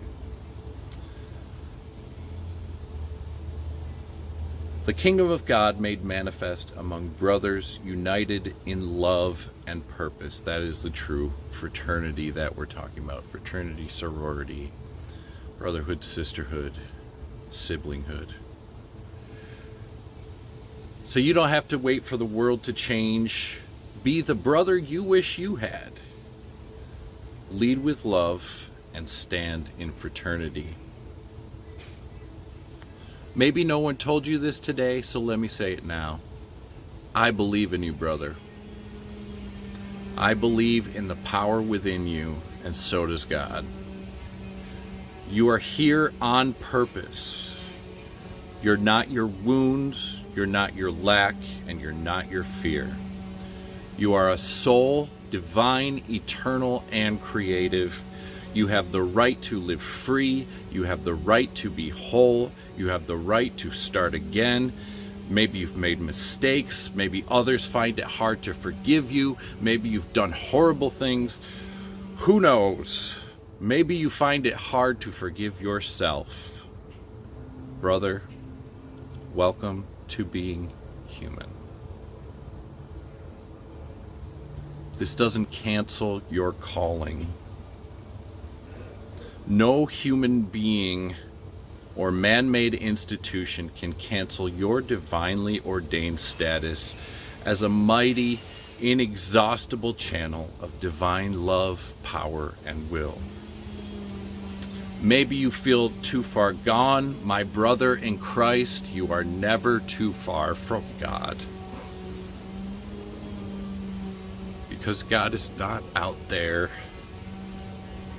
God is here.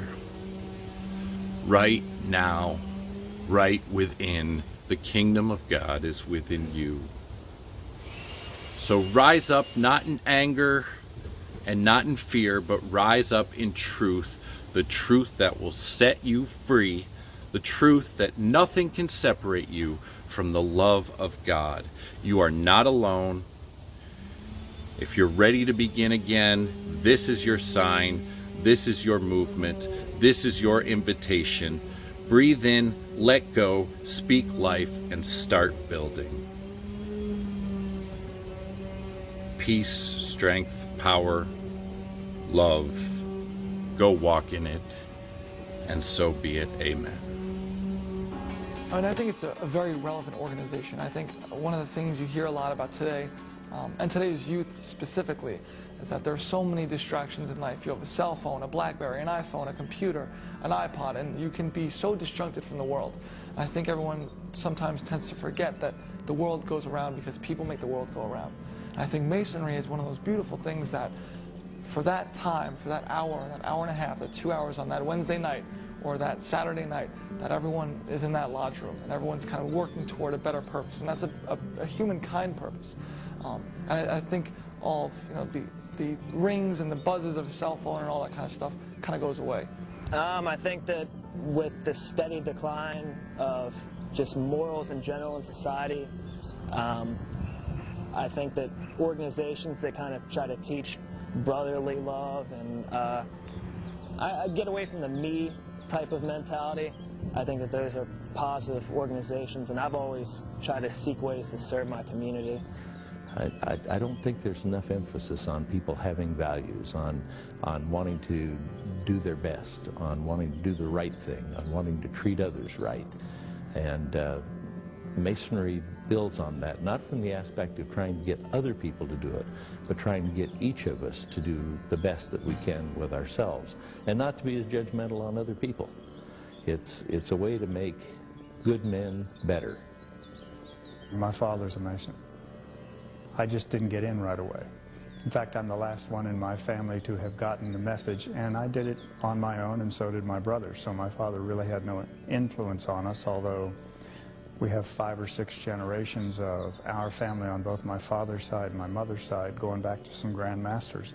And of course, as far as the United States plays a major role, because most of the founding fathers were Masons, and you can see the lessons entwined in the different documents that they wrote and the letters that they wrote back and forth to each other and the decisions that they made that framed our country. More and more young people in the Blue Lodges are coming in.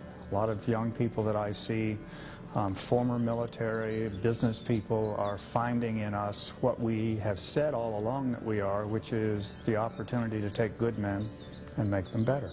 My first sergeant in my first unit was a Freemason, and I noticed that he had a lot of community service activities going on. I just really wanted to be a part of that. I was in Baghdad when I had this conversation with him, and he was just an outstanding guy and always there for the troops, going the extra mile. And so I would say more relevant today than we might have been in years past. But part of that too is I've seen Masonry change a lot. And we used to not be willing to say who we are and what we did. We had these rules about you have to ask me first and stuff. That might have been good in decades previous, but it is not what we need today in order to share the good works that happen in Masonry. Since being a Freemason, as an emergency department physician, there have been many times when either the patient or the family of a patient would see my Blue Lodge ring and say, "Look, Dad, he's a Mason," because they knew that there was a brother by their bedside taking care of them.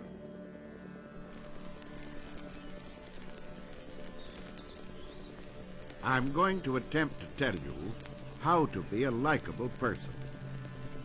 Make up your mind to live today to the fullest. Try to make the highest moment permanent. Try to give everyone whose burden is greater than yours a lift. Be generous and tolerant, considerate and kind, forbearing and magnanimous. Keep your mind open to truth and responsive to the world's best thought and to the best you know. Look forward, not backward. Look up, not down. Make the most of what opportunities there are, and never whine at the lack of them.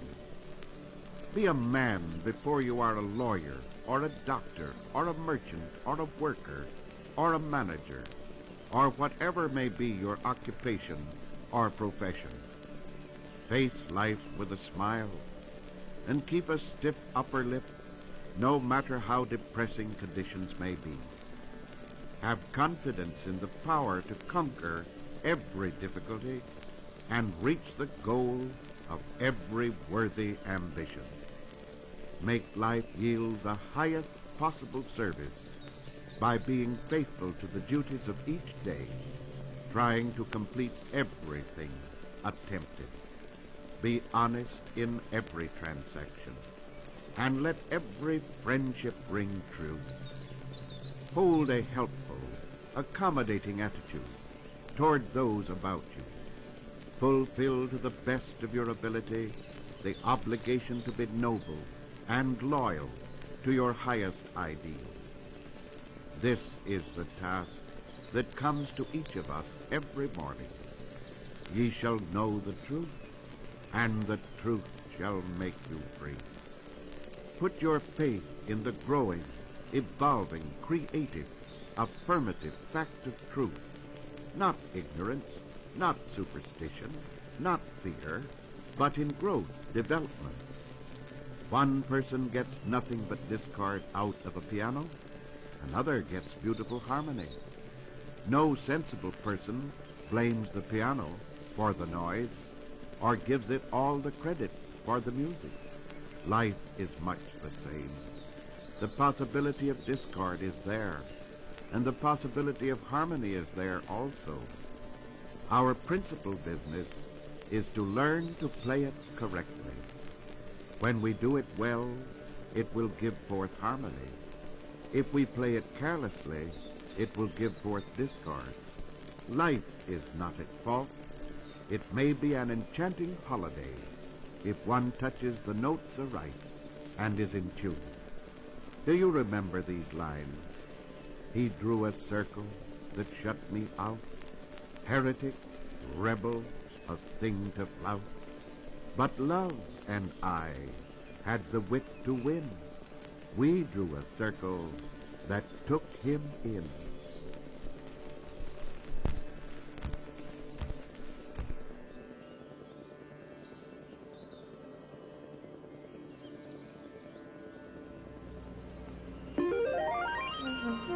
The word is communication. No, I think we'd all like to think of ourselves as good communicators with our wives and our husbands, our children. Even with complete strangers, we'd like to think we really can communicate. But you know, I think communication consists of something more than just being an articulate speaker. It seems important that we let the other person know that we care about their feelings, and that we be able to express our own feelings to them. Being able to fully communicate is a worthwhile goal, don't you think? I'm Ned Beatty, and the word is communication.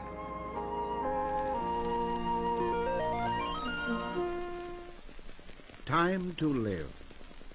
In my study, there is a little brown book of some 143 pages called Time to Live.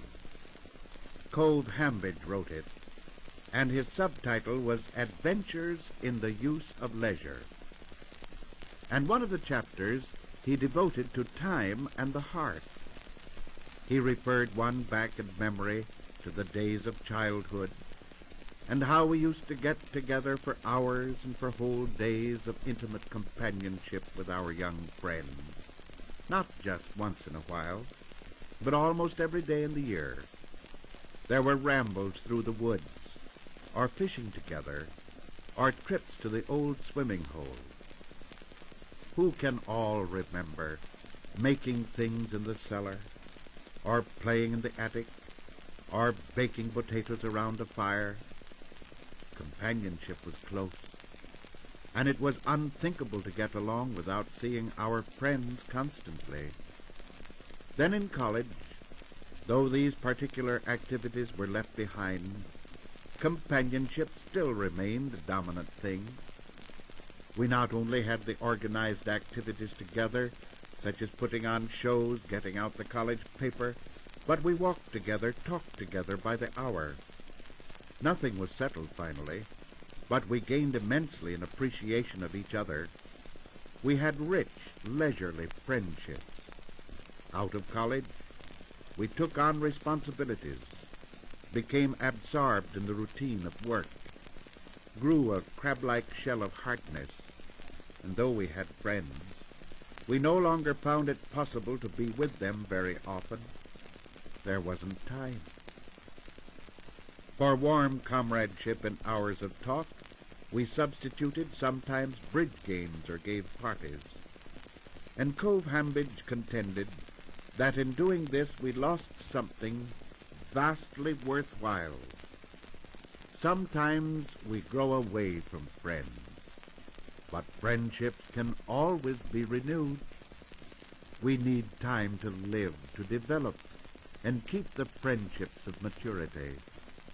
During the war, men in the army sat around in barracks or dugouts by the hour, talking. And sometimes men who had been far apart in education and environment discovered a strange, deep likeness and understanding that bound them strongly together. Yes, it requires money to purchase luxuries, but friendship we must purchase with time.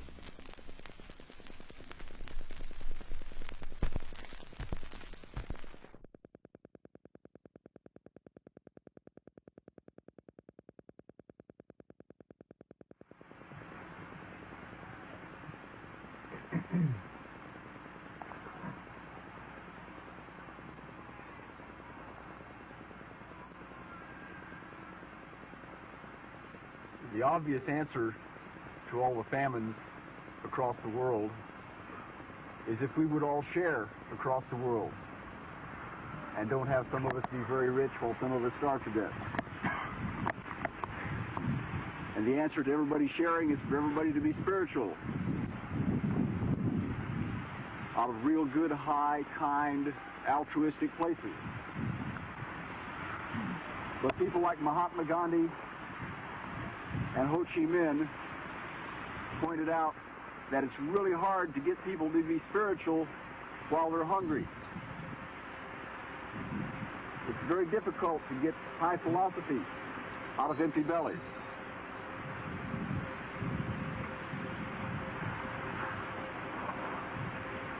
So we have an obligation because we have full bellies. Because we're living good.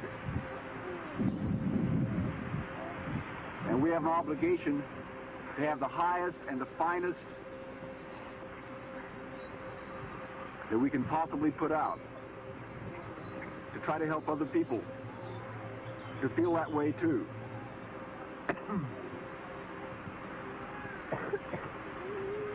When we first came here, some folks thought we was funny because we lived so poor. And I kept talking about that depression. And it keeps coming. And now more and more, when people talk to me about this place, they don't talk about that we live funny at all. They say, you really got it made down there, don't you?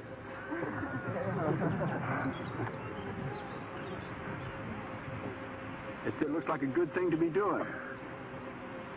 Looks like a good way to live. And don't be into so much foolishness. And take care of each other. And they always say, you mean it's like a family? You mean y'all take care of each other? Is that right?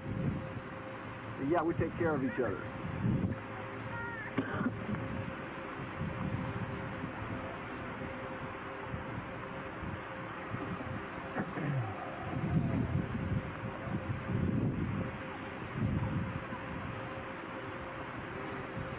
That's what I mean by this is not just a beatnik old folks' home. That we show by the way we live that you can live nice and cheap and gracefully and inexpensively.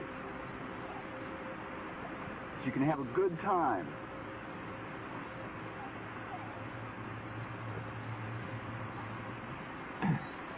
And don't cost everybody else a lot to make it that way.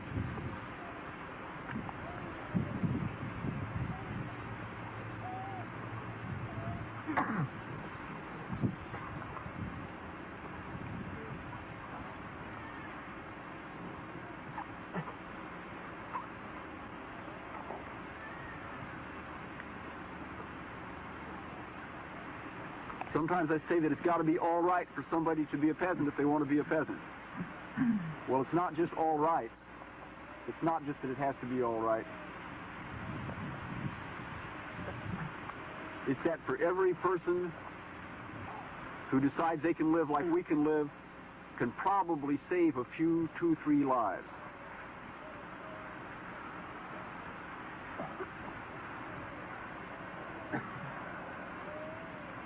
And the folks that's starving to death in India and in Africa are just as real as us. They are each just as individually an important human being on the earth as we are. Each one of them has just as much of a right to live as we do. There is no value difference whatsoever. We're just lucky, and just lucky. Not better, just lucky.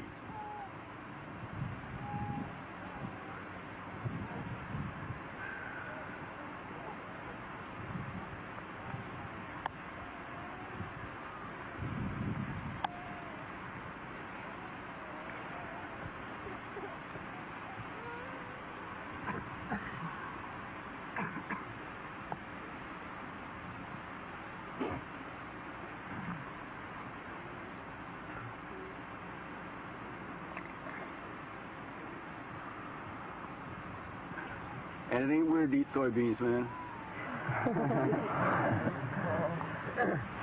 It's just fine. It's one of the most spiritual things you can do on this planet right now.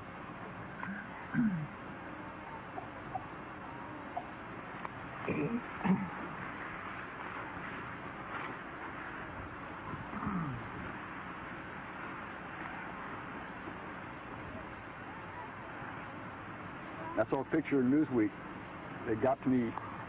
It's a lady with her baby, and the baby's pretty skinny and it's laying in her lap, and she's trying to squeeze out one more drop of milk. And I remember that they had a marble Pietà over in Italy. Michelangelo, I guess? And somebody broke it up.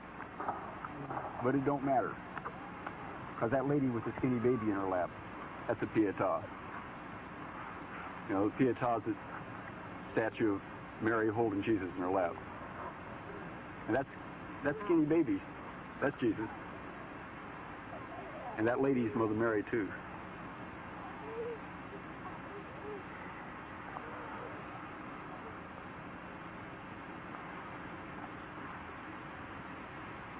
Now, I fear that we're about a quarter mile ahead of a rain. So if we're going to have any question time at all, we better do it now. Anything about anything at all that we need to do now.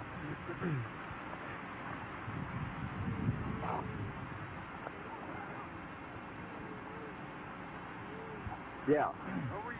What can we do about what you were saying before? What can we do? Well, it costs... America has evolved a lifestyle, the like of which has never been seen before. In England, it was a philosophical idea that every man's home was his castle. America made that a material plane reality. And every man sitting there with his television set and his hot and cold running water and his telephone to call anywhere in the world. Almost every one of our parents has riches that Caesar couldn't touch. You know, we created here a horizontal monarchy.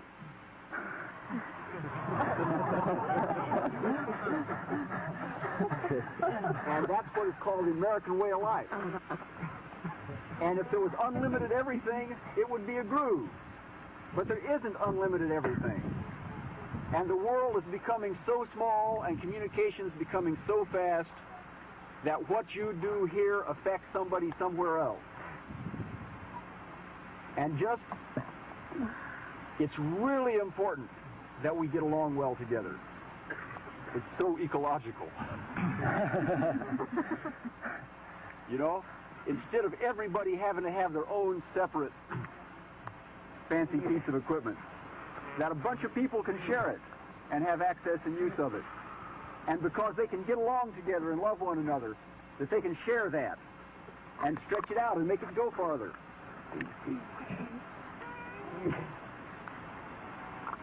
And that's what we can really do basically first, is love one another.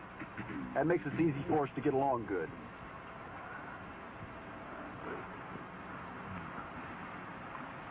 You know, that's really one of the best things we can do. And to, like, make it so that everybody we come in contact with, in all the different ways we contact people, look at us and say, you know, we want to hit a little responsive chord in them. We don't want them to say, oh, wow, what a hard way to go.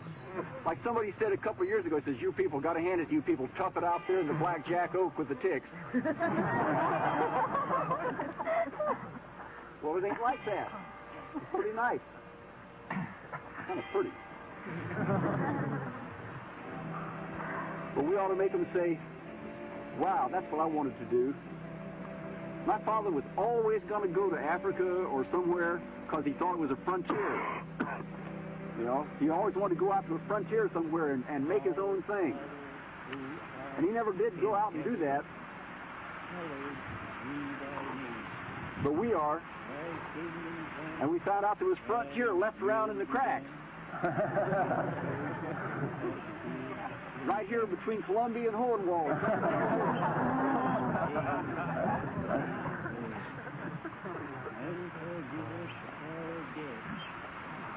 And it's like not just being frugal, not just being good, but having some style and a good time.